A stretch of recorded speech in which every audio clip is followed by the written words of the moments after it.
எல்லாத்தையும் ரிமூவ் பண்ணிவிட்டு இந்த மாதிரி அந்த ஸ்டிக்கு மட்டும் வைப்போம். இந்த ஸ்டிக்கும் பார்த்தீங்கன்னா ஒரு 2ஆவோ 3ஆவோ இப்போ கட் பண்ணி அதை வைக்கலாம். இப்போ ட்ரை பண்ணி பார்ப்போம் எப்படி வருதுன்னு. அதோட ரிசல்ட் நம்ம எப்படி இருக்குன்னு பார்ப்போம்.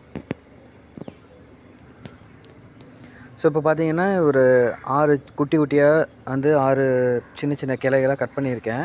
கட் பண்ணி கீழே எது நம்ம மண்ணில் ஊனி வைக்கிறோமோ அது பார்த்தீங்கன்னா கொஞ்சம் இப்படி சுரண்டி விடணும்.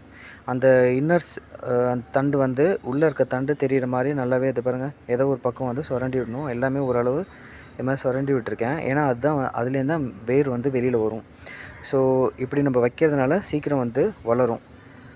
பொதுவாகவே வந்து ரெட் ஹைபிஸ்கஸ் நாட்டு செம்பருத்தி பார்த்திங்கன்னா கொஞ்சம் சீக்கிரம் வரும். ஆனால் இந்த மாதிரி ஹைப்ரிட் பிங்க்கோ இல்லை வெள்ளையோ மற்ற ஏதாவது வச்சிங்கன்னா கொஞ்சம் துளுக்கிறதுக்கு நாளாகும். இதுவே இப்போ வச்சோம் அப்படின்னா கூட 2 வீக்ஸ் இல்லை 3 வீக்ஸ், மினிமம் 2 வீக்ஸ் 3 வீக்ஸ் கூட ஆகும். அதுலேருந்து துளிர்கள் வரவும் இல்லை கொஞ்சம் ஸ்லோ க்ரோத்தாக தான் இருக்கும். நம்ம இது சோத்துக்கத்தாழை டிப் பண்ணி இப்போ ஏதாவது கிளையில மண்ணில் ஊனி வைப்போம்.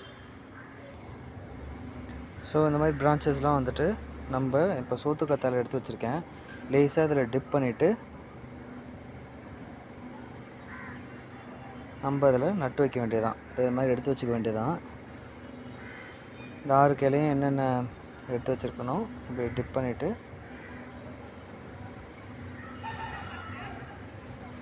ஒன்று ஒன்றா இது மாதிரி எடுத்து வச்சுக்கிட்டு நல்லாவே டிப் பண்ணணும்.